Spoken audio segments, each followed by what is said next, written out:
Look how far we've come, all the things we've done. Did it all with love, beauty from the bottom up. All I want is you, you're my favorite view. But there's nothing more, girl, you make my heart beat. And we are back. Welcome back, Bumble bitches. Friday content. The part 2 of whatever we did earlier today. Yes. We had CERN Collider conversation about possible copied universe theory. That was a whole lot of fun. That went on for like, I don't know, 15 minutes. We recapped the North Carolina retreat, which we won't be doing this time. However, we will be talking about the one that's coming up in December in a few minutes. Yes. I took a nap. It was fucking glorious. When I tell you guys that this last weekend kicked my ass earlier, for those of you who are back from Patreon, it fucking wrecked me. Yeah, this is all I'm doing today. I went to Wawa. Yep, I picked us up lunch and we're recording. Lazy. Yeah. It's phenomenal. I need to recoup. Yeah. So for those of you who were not here earlier today, we are doing another couples retreat in December. It is the 5th through the 8th. There are still some spots left. It is a couples/co-ed retreat. There are 4 bunks for men, 5 bunks for women, and then some private rooms for couples. We will be doing pretty much everything that we just did at the last retreat, at the next retreat, but we will be including people who are not in relationships, just because people would still find a whole lot of value in the conversations being had. You'll still get a whole lot of group information. The only thing that you won't get from that is the one-on-one coaching, unless we have the time to do it. It doesn't mean that you won't get one-on-one time with us. It just means that you won't get the coaching aspect, Right. because of the time restraints for the weekend. However, you are going to have a good time if you go, because we have yet to have a bad one when we do these things. I agree. I know that every time we do these back-to-back recordings, there's not a whole lot to talk about before we get into the email. So I think we should. Oh, you got something? I have a question. Okay. So I was thinking about this past retreat and how the cooking situation was going. For the women's retreat, are we door dashing 2 meals Saturday and Sunday? We can DoorDash every meal if that'll make you happy. Okay. I know the women want some cook time with you, though. Yes, I do have some meal prep provided by Buff Bell that we're going to do. Okay. I'm very concerned. It took a lot of time to cook for 14, 16 people. Oh, yeah, it's big meals. So cooking for 30 people, I don't want to waste, 4 hours in the morning. Yeah. Making sure everybody's fed when that could be dedicated to problem solving or whatever. I agree. Well, you got to keep in mind, too, that the women's retreat's in Kissimmee, Orlando area. So there's going to be a whole lot of food that can be DoorDashed. The Super Saiyan, like we can do ramen one night. There's a lot that's out there. Wonderful. So can do that shit for sure. Danielle said, what about someone whose partner may not want to go? That's where the women's bunks come into play. I was also going to touch on that. If anybody wants to come and your partner doesn't want to, and you feel like this will be beneficial for you, there's a bunk for you. Absolutely. It's too late to do it for this one. But moving forward, we need to be able to do certain discount codes for these things, to knock money off of some of the higher tier groups that we have. I didn't think about that, but it would make sense. That's a good idea. Yeah. Okay. Can you get into it? Let's just get right back into it. If you guys want to look at the retreat thing, it's on tobebetter.com. It went live today. I do believe there's 2 rooms left, 2 private rooms left, and then the bunks. So a little recap of last week's episode, the first part of this, we kind of got a rundown about how the emailer feels about the reception or treatment from their partner. Does not paint him in a good light. No. Does not make him look like a good dude. There was a lot of energy put into the fact that they are on their own healing journey, the emailer, and they can look back and see noticeable differences in the way they handle situations. I want to say the emailer said they feel like their borderline is starting to go into remission. Yep. Okay.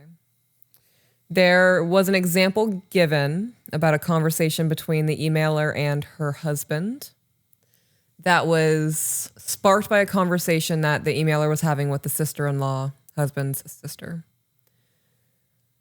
That conversation looked combative. It looked like there was resentment. Talking about birthday party with stepdad. A little bit of biting back and forth with sarcastic comments, nipping at each other's heels. And it ended with the emailer crying. Husband comes into the room. There's physical contact. He asks, rough day. She said more than that or something along those lines. Real quick pause. Tiffany asked if the bunk beds are big enough for 2 girls to split a bunk bed. We're not doing that on this one. If you were wanting to split a room with somebody, it has to be the full room, not bunks. It's not an option. So there is 1 bed in there that would technically fit 2 people because it's not a bunk bed. It's a queen size bed in a room with 2 bunk beds. But that's not getting split. We're not doing that. So we did allow it for the women's retreat because of the amount of rooms that we got, but that's not happening. Yeah. Oh, the response was, it's much more than that. He pulled back, said okay, went to the bathroom, and then they kind of separated until child's nap. So now here we are. It's nap time. We're going to continue the email. Okay. It's nap time, and daughter chose a solo activity downstairs, and we ended up back in our bedroom. I said, hey, can we talk about earlier? And he said, sure. And I explained I typed something up, and he said, said he can pause me if need be. I'll include that below. Before we jump into this, how do we feel about typing things out and reading? I think it's a beneficial tool for people if they need it. I'm a huge fucking fan of journaling. I think that having a really messy, chaotic, emotional mindset can be very problematic for people. And in situations like this one, where I think that there's contempt between both of them, and they're saying hurtful shit to dig at each other because of past transgressions, being able to write everything down, take some time to cool off, reread it, adjust it, take some more time to cool off, reread it, adjust it. By the time you get to your final draft, you will have a very polished, refined, thing to talk about. Reality is most people are going to angry type and then read that shit later, and that's not the move. Yeah. So my goal when I'm emotional brain and I write things out, I want it to go from being a novel to like a paragraph. That may be a little bit extreme, but I do want to try to condense it down as much as I can to where it will be going from me reading a novel and taking up 2 hours of our day to a quick 15, 30-minute conversation. Well, the less emotional you are, the easier that becomes. Mm-hmm. You can see it, like you can see it at the couples retreat. The more emotionally charged the topic was, the more filler got put into things. Yes. And there was a whole lot of times over the weekend they were like, wait. Mm-hmm. That's irrelevant. We don't need that. Like, it's like the Minority Report where they swipe things off the screen in front of you while he's moving all that shit. Yeah, that's what it felt like. Ready to get into it? Yep.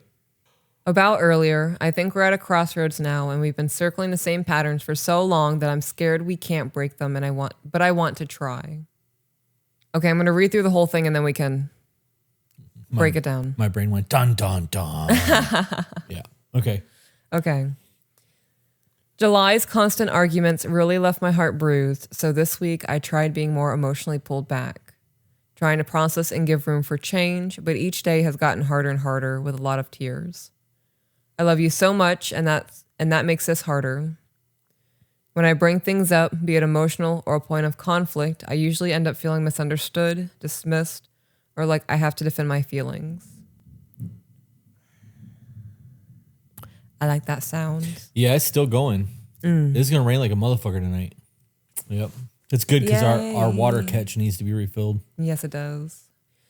I usually end up feeling misunderstood, dismissed, or like I have to defend my feelings. It turns into a fight against each other instead of a conversation with each other. Each time this happens, I have to force myself into positive thinking. I try to change and improve myself each time, hoping something I do will stick and finally bring peace. But I've realized I can't keep doing that alone without a direct repair conversation with you where I feel heard and like we stand together in solving the problem. I can't do it anymore. I need your help. Okay, there's a difference between this is misquoting the podcast. A repair conversation and getting to resolution is not the same thing. Yes. And she sounds Yes. like she needs resolution. Yes. Repair is fixing things after conflict. Right. It's the touches. It's the I love yous. It's the deep, look in the eyes. I love you. I'm not going anywhere. It's the kisses. It's the, anything can I do for you because I don't want to have a bad day with you. Right? Repair can look like a lot of things. Resolution, I guess, could maybe fall into that category.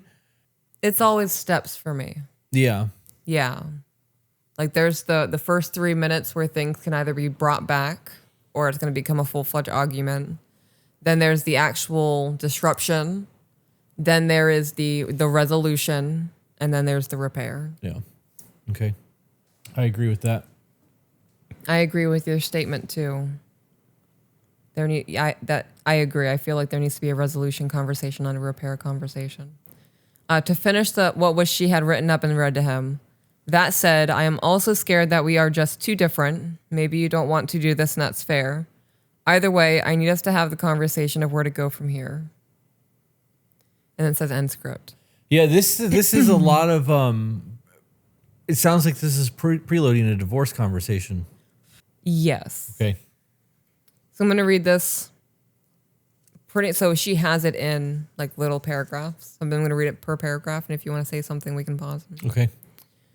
So this letter starts with, about earlier, I think we're at a crossroads now, and we've been circling the same patterns for so long that I'm scared we can't break them, but I want to try.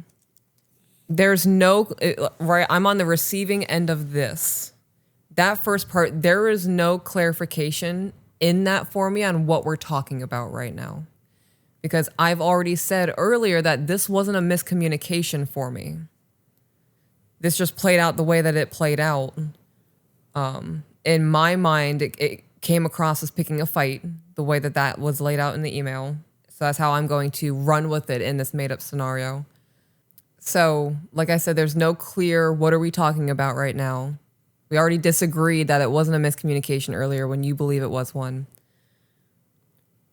We've been circling the same patterns for so long that I'm scared we can't break them, but I want to try. That right there, my abandonment kicks in. Yeah, it would for me too. Yeah. Because it sounds like this is the beginning of a divorce conversation. Yes. So a way that I would phrase that is earlier when I said that I felt like we were having a miscommunication, I feel like that's a repetitive pattern for us. And I would like to break down what happened with you and try to see each other's perspectives. Yep, now we're problem solving. Yeah. Right, because if I felt like it was a miscommunication and you disagree with that, our realities aren't lining up. Right. July's constant arguments really left my heart bruised, so this week I tried being more emotionally pulled back. Trying to process and give room for change, but each day has gotten harder and harder with lots of tears. I love you so much, and that makes this harder. So just that last sentence, I love you so much, and that makes this harder. My abandonment kicks in again. Yeah, still perpetuating that I'm leaving. Yes. And this is just based off of the pinprick of the reality that she's feeding to us through her cognitive bias of what's actually happening in her life. Right. So July's constant arguments really left my heart bruised. So this week I'm being more emotionally pulled back. I think that it's good to give explanation of withdrawal. It's noticed in a relationship. If you are usually, touching your husband's back or giving him kisses as you walk by him, whatever the case may be, and that stops, that's not I'm slick, he doesn't think anything's going on. I'm going to talk on the elephant in the room. So I agree with touching on being more emotionally pulled back. Nobody enjoys arguing, right? Even the people who use it as a form of control or to feed into their maybe trauma responses. That's the only way they know how to process something. Even that, I don't think they enjoy the process of arguing, how it makes them feel. That's why there's panic reactions and crying and all of that.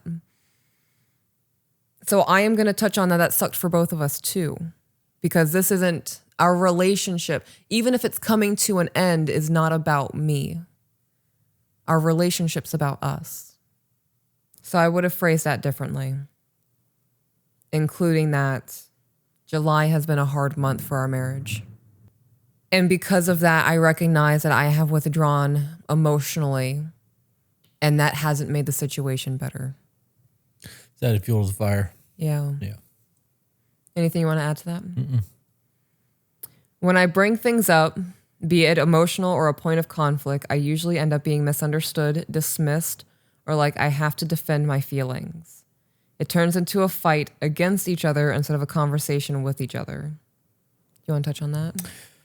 No, I mean, just based off of the way that this letter's going and the way that the conversation went between the two of them, a lot of that is her. Mm-hmm. I believe that. Yeah. But again, we also don't have any other examples other than that one example. But if that one example, from her standpoint, is the way the conversations are supposed to be being had, it's no wonder that there's conflict. Right. I agree. I agree with that. I don't have anything to add to that. Okay. Each time this happens, I have to force myself into positive thinking. I try to change and improve myself each time, hoping something I do will stick and finally bring peace. But I realize I can't keep doing that alone without a direct repair conversation with you where I feel heard and like we stand together in solving the problem. I can't do it anymore. I need your help. I think that they both have to change, but other than that, I've got nothing on that. Okay. I don't like the idea of one person in a relationship feeling like they are solely the problem and they are the one who has to conform and manipulate who they are to become this thing that their partner believes they should be, or what they believe their partner believes they should be. Because a whole lot of this ain't gonna work. Yeah. Yeah. I agree with that. That said, I am also scared that we are just too different. Maybe you don't want to do this and that's fair. Either way, I need us to have the conversation of where to go from here. So that last, we have read a lot of books about marriage and communication, and a lot of those books have the same advice given that there are some things in your marriage that just don't have to be said, especially if it's going to fracture trust, damage the other person emotionally or mentally. And usually it's things that are said out of frustration or resentment, contempt.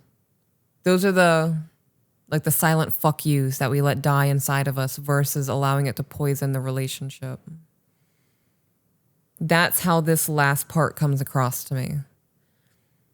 That said, I'm also scared that we are just too different. My abandonment's kicking already, so that's adding to it. Maybe you don't want to do this and that's fair. Don't tell me how I feel and don't tell me how I don't feel. He walked into the room, enacted physical touch. What? He tried to repair the situation. Right, but what is the word? It's not enacted. I don't know where you're going. Something with physical touch. He touched her. He did. He engaged with her. Yes, he engaged physical touch. Either way, I need us to have the conversation of where to go from here. So that makes it about you. Initiated Physical touch. That's a good one. I think that's a better word than engaged. Initiated. I mean, the chat's gotcha. Initiated physical touch. A very long delay between us talking and that coming through. So, You're doing great. I understand that there has been years of you guys just cycling back and forth on all of this that we've laid out. If you truly want to repair this, reach resolution and repair what's going on, this has to come from I and become us. How are we going to heal from this? Right. What are the things that we can do for each other to repair the trust or whatever the case may be? It's important that you keep that we, ours, the joint life conversation in all of this, because when you become I and you, it does remove that even further. And with the way that she's worded a lot of this and it feeling like the prep for a divorce conversation, yes, the I's and you's instead of we's and ours adds to that. Mm-hmm. That's the passive conversation that your brain will pick up on that may not even be intentional. Right.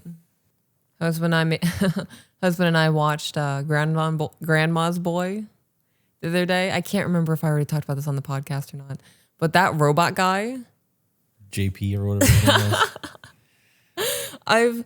I did not recognize that was one of my things. The talking like a robot? The talking like a robot and like moving. It does. I'm not as excessive as he is. Well, you don't talk like a robot. You sing things. I do. But I was like, oh my gosh, I'm him. I felt more personally attacked by the hippie guy. Yeah. We should watch another stupid movie tonight. Yeah, we can. Yeah.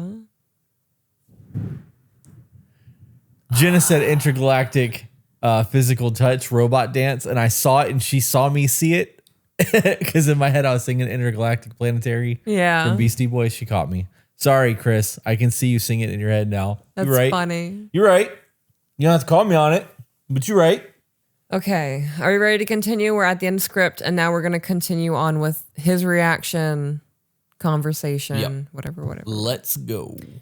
He didn't pause me during it, and I had to freestyle the rest, trying to hit on the main arcs of the unhealthy communication that I'm tired of, that I have pointed out in the moment even. So wait a minute. You wrote the intro to your letter with nothing? And then ad-libbed. And then just fucking ran with it emotionally afterwards? Yeah. That's a problem. Right? So, okay. I thought that was it. I thought those were your points. I would have not read any of that to him. But we don't know what it was said after that now either.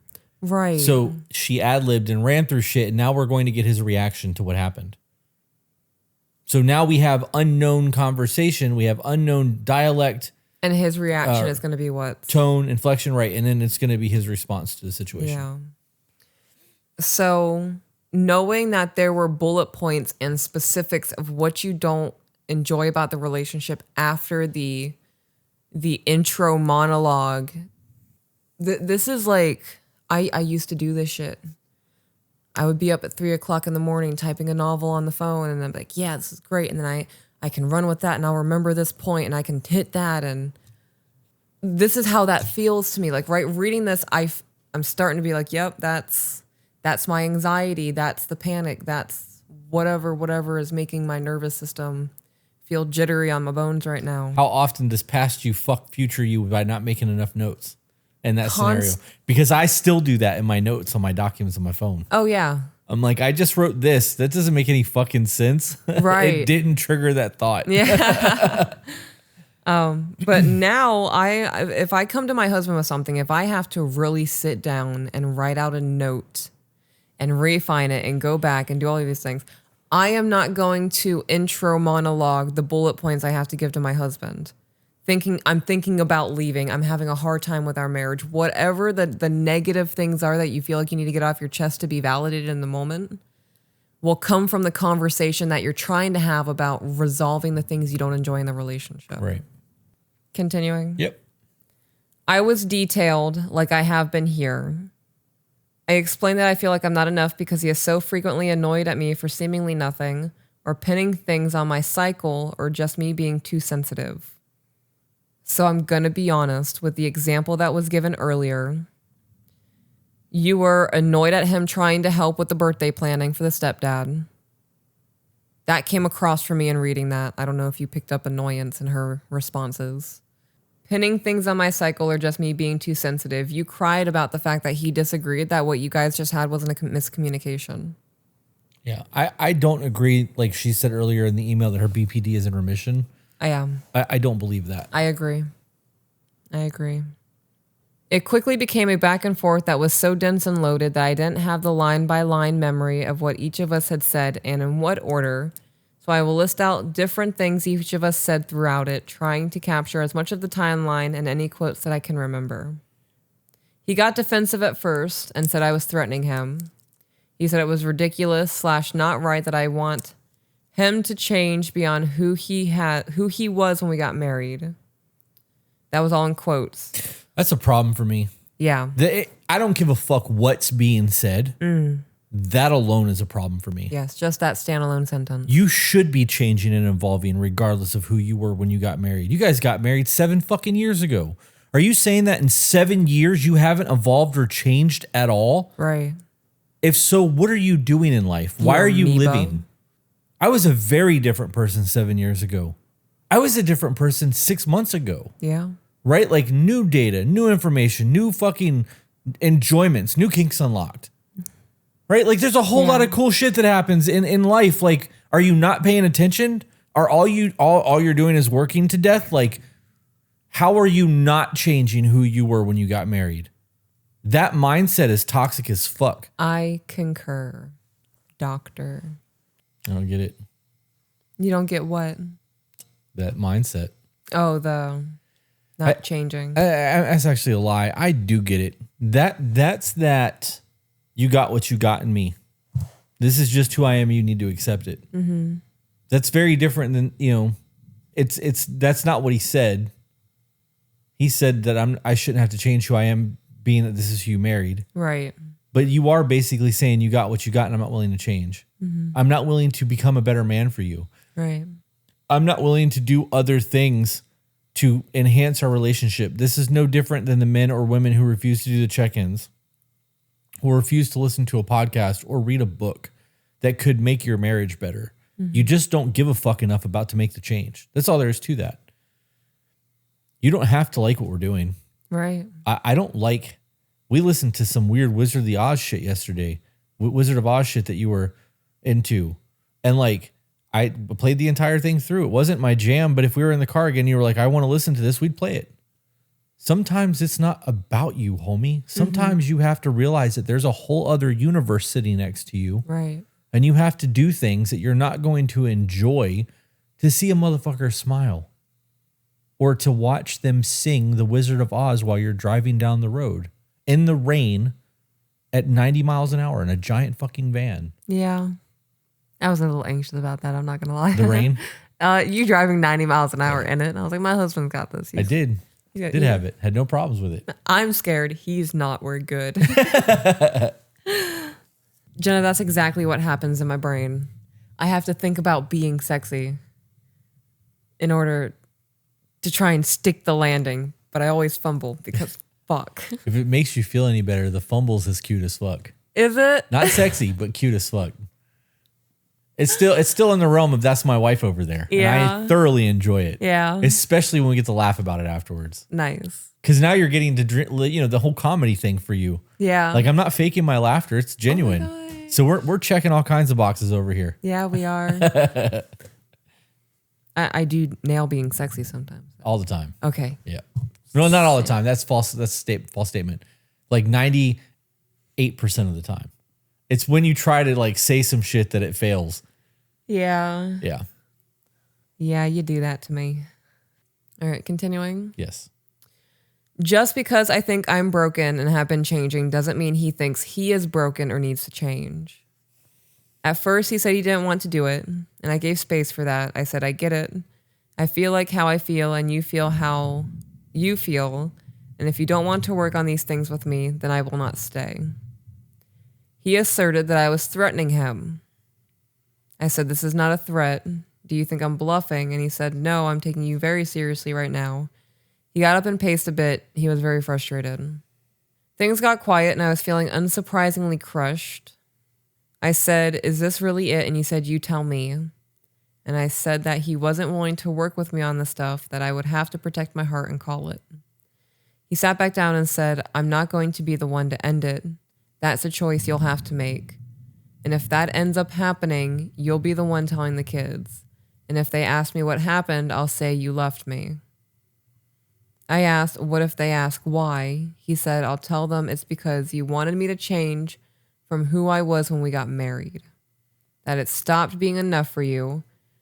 I don't know why you married me if you weren't okay with who I am. I would love to have that conversation with your kids. Go ahead and tell them that and then tell them to send us an email so that I can tell them how fucking wrong it is for you to be like that. Everything that you think you know in your 20s is not factual by the time you turn 30. Mm-hmm. You are supposed to evolve. Right. So instead of being a man and trying to correct the problems, you're now looking for your wife to give you the out that you're craving, then be the bad guy to your kids, and then use the conversation in a manipulative way to turn her turn the children against her to make you look like you're not a fuck up. Where is your accountability? How about you have failed your wife? Because regardless of what's actually going on here, she has requested change in your relationship to repair things, and you have told her no. Yep. That's the reality of the conversation. Yeah. See how differently that's worded versus she expected me to change and I ain't doing that. She asked you to meet her halfway and it was too much work for you to do, and you decided that your marriage was not worth it, that your household with your children involved was not worth saving because you don't want to do it. I am now aggravated. You got it on the first email. I got it on the first half. I got it on the second half. That shit infuriates the fuck out of me, man. Yeah. I don't know why you married me if you weren't okay with who I am. She wasn't expecting you to be stuck in the mud for the last decade, bro. Yeah. He said, I'm not going to be the one to end this, but if you do, I'm going to weaponize the children. What a pussy. Yeah. That's abusive. To use a woman's children against her in that manner, knowing that those relationships are some of the most important to her. Using that she's not happy in the marriage as something to demonize her in front of the children. Your mom's the reason that we're not together anymore. Your mom's the reason we have a broken household. Yeah. He's also trying to guilt trip her into staying and accepting his shitty behavior. Yeah. So at this point, me healed and grown now, I wouldn't continue this conversation. You don't want to be the one to make the call. I will go ahead and do that. Yeah. I'm done. You don't want to change. You don't think you need to. When the kids are old enough to have conversations about this with them, I will. If they want to believe you, I can't control that. I'm not going to live my life this way. Yep. Sometimes you got to put yourself first. I'm going to touch real quick on the BPD remission thing. Okay. If she's healing and she's actively trying and she's getting better with her BPD and she's not having freakouts or splitting or any of the things that was happening before, but she's still being overly emotional and still having the abandonment and all the things that I do believe she's still having, you will not go into like full remission healing in a situation like this. 100%. Because you're not with somebody that's going to facilitate the healing process. When you decide to marry somebody, you become one flesh. Yes. So the other half of your flesh still has to operate in a healing manner.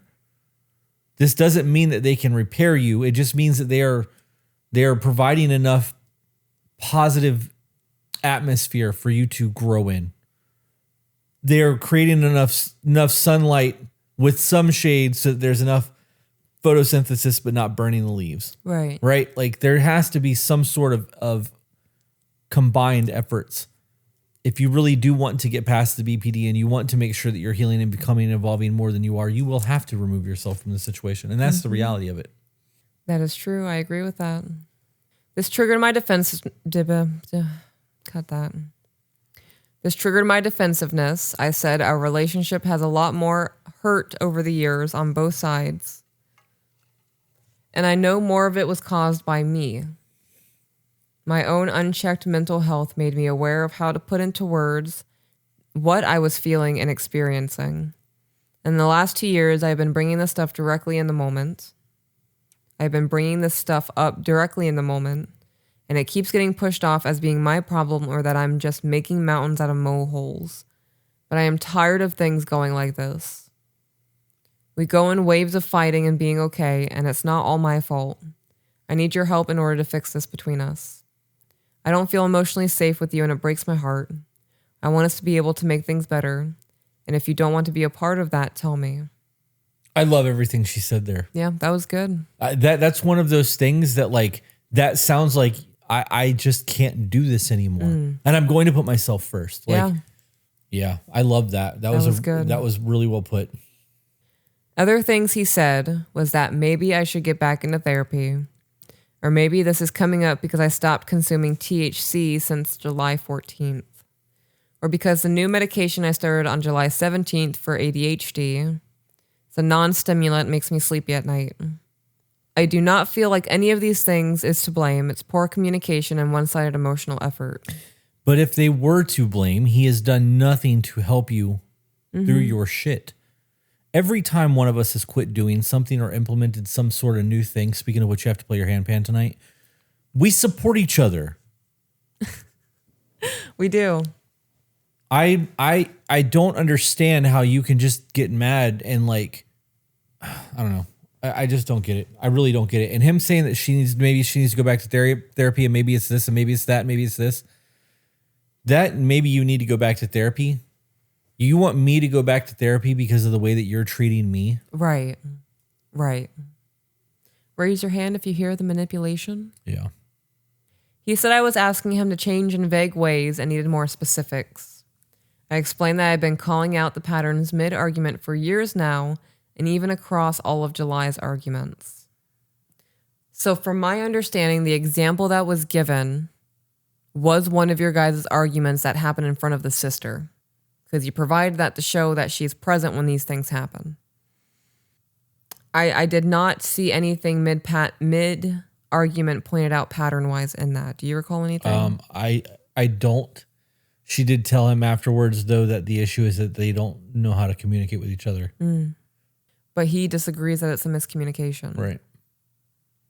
Doesn't so change. This is gridlock. But that doesn't change the fact that she said it. Right. So this is the difference between being very clear and using I feel or I think instead of I need.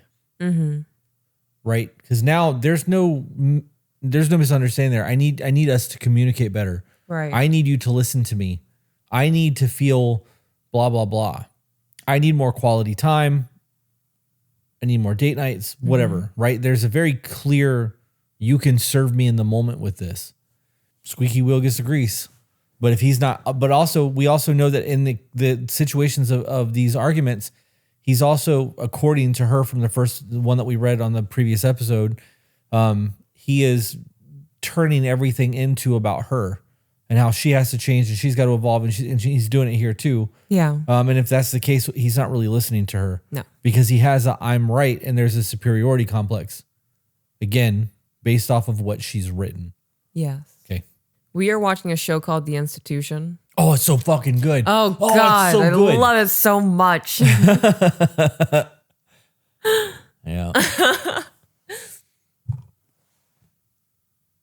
I don't know why you brought that up. But because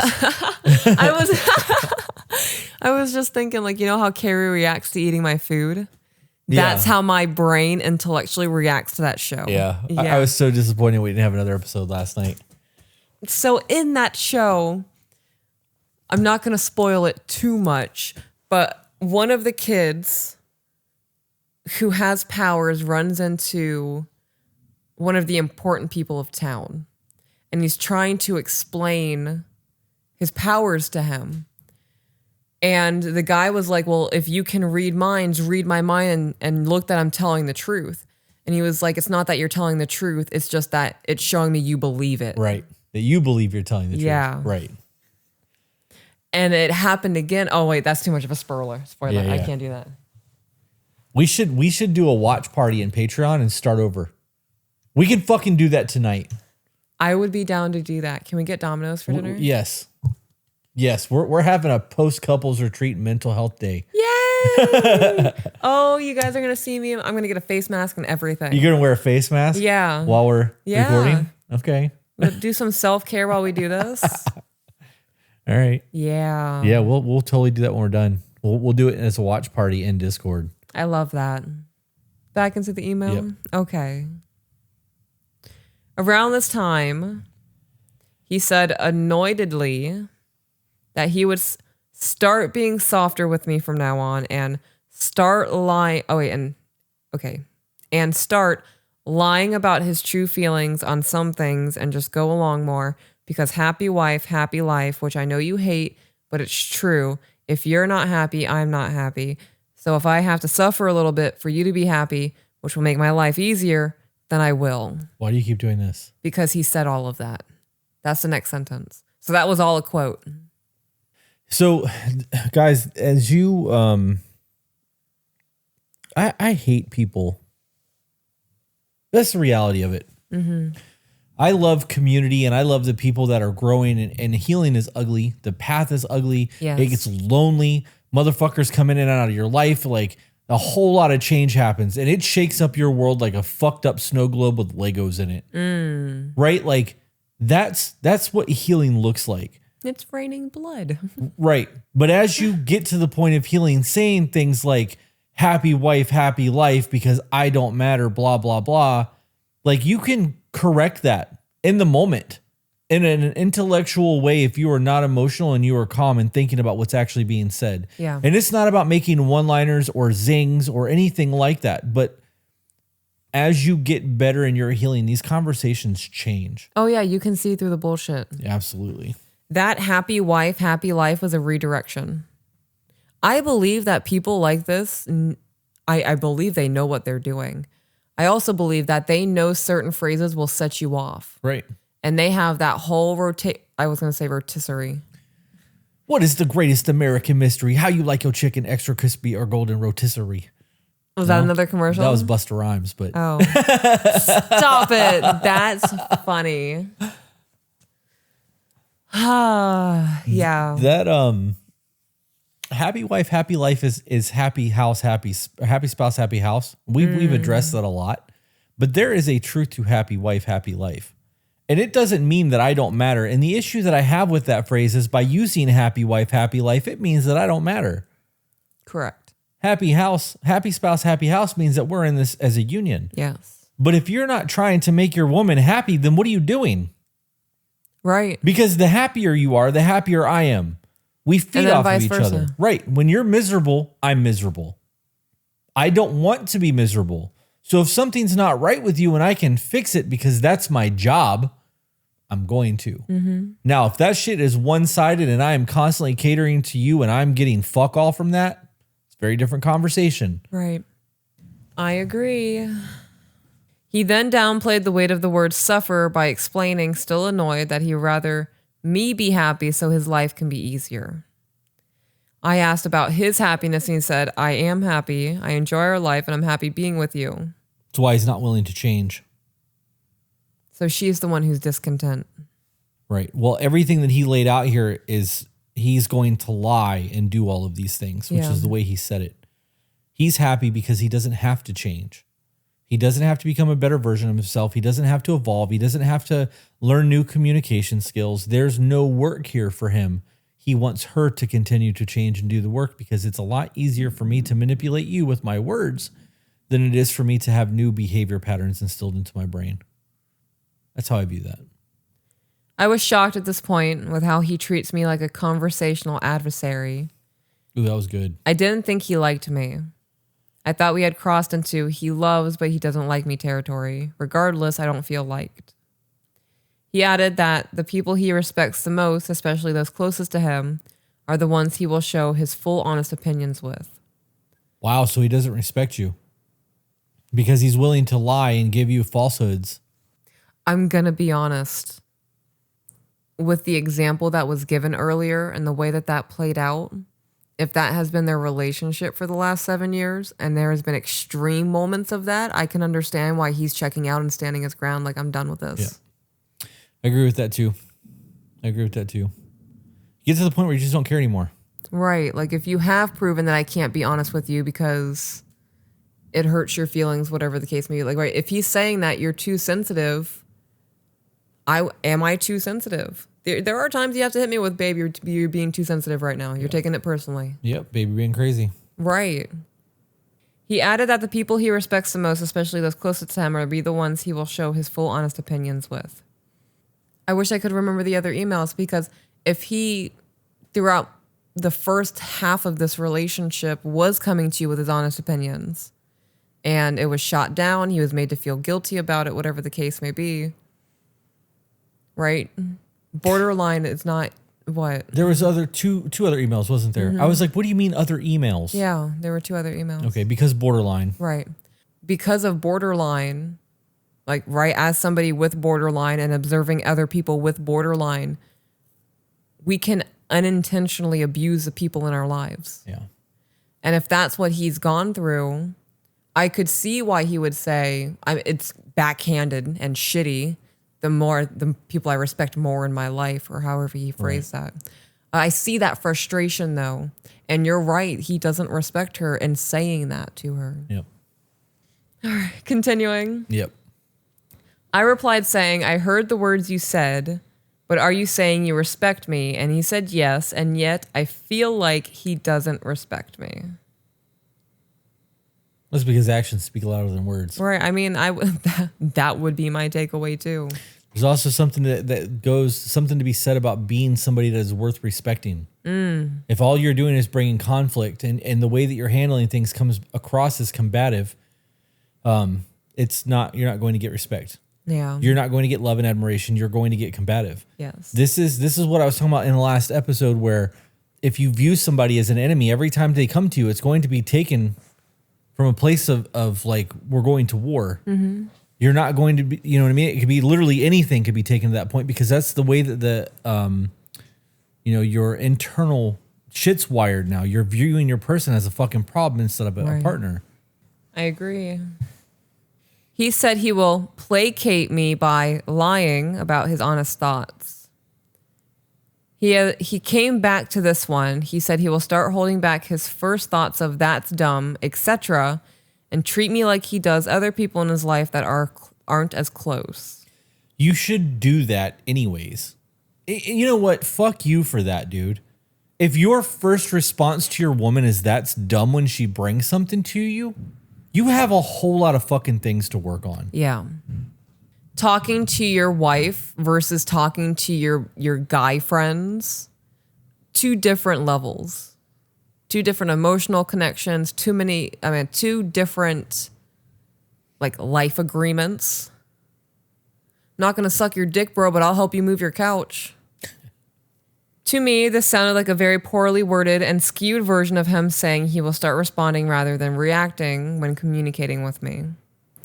I told him that the language is atrocious and the form of a solution does not feel like a warm, cozy repair.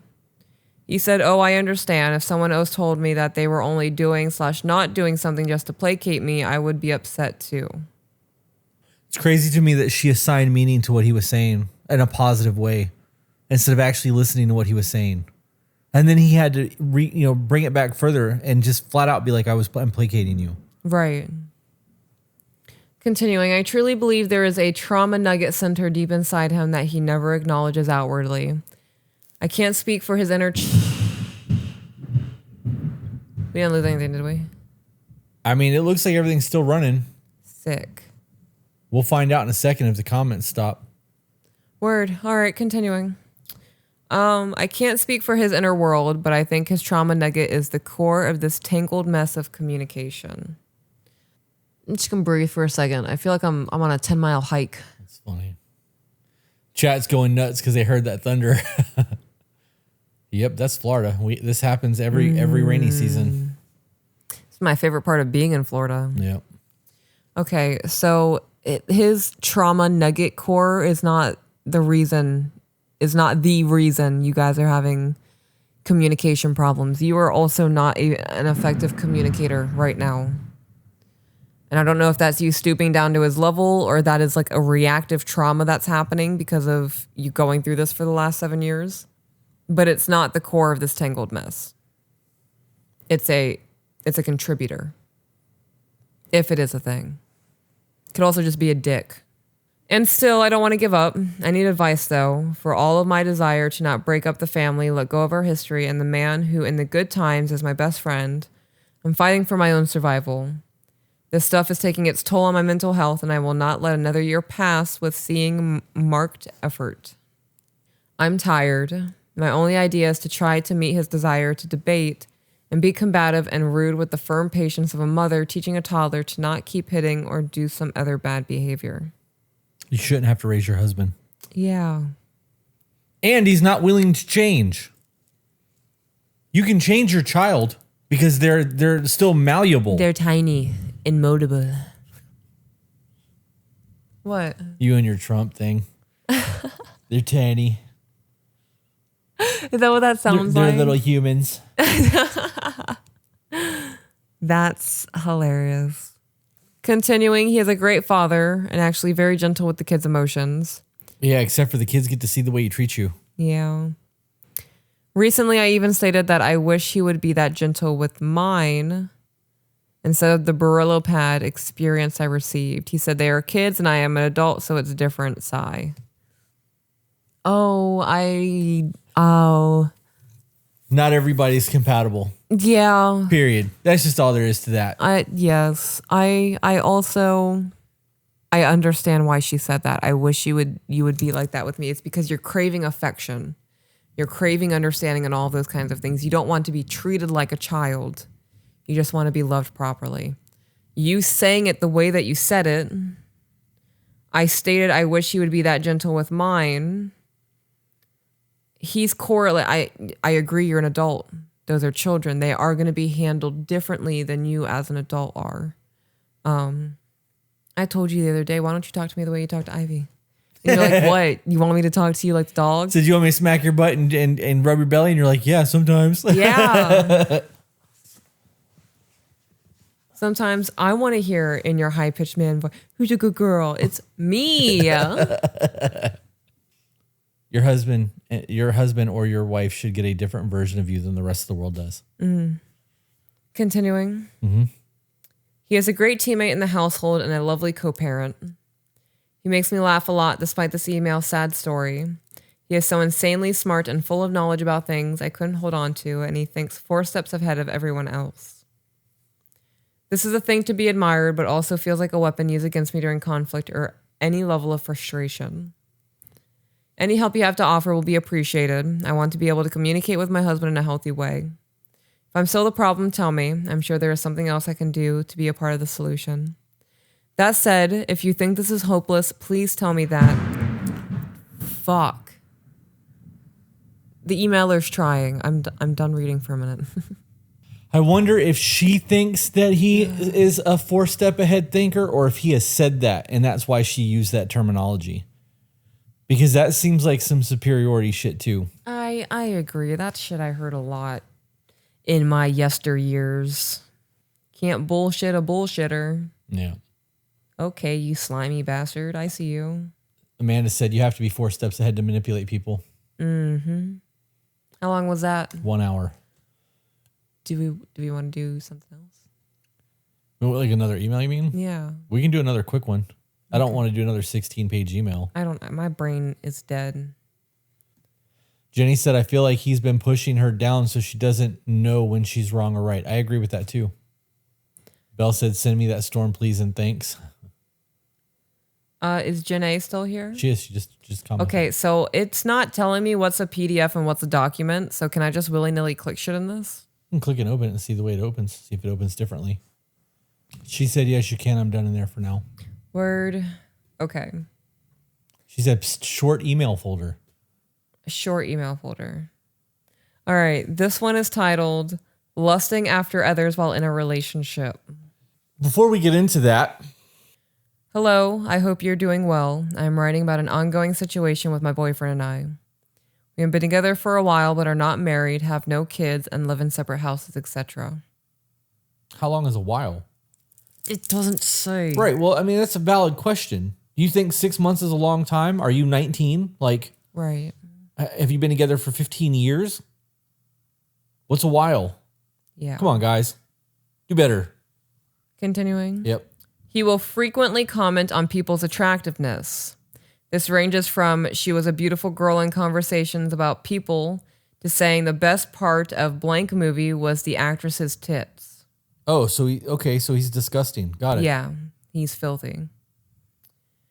Others include saying how certain actresses are easy on the eyes or that certain celebrity crushes are in movies we are about to watch, which sometimes make me not to watch the movies because all I can think about how he is probably lusting after the actress the whole time. I'm not willing to be in a relationship with somebody like that. I wouldn't either. Yeah. So you're a girlfriend. You don't live together. You've been together a while, which could be 3 fucking months. Yeah. Move on. Find somebody that has quality of character.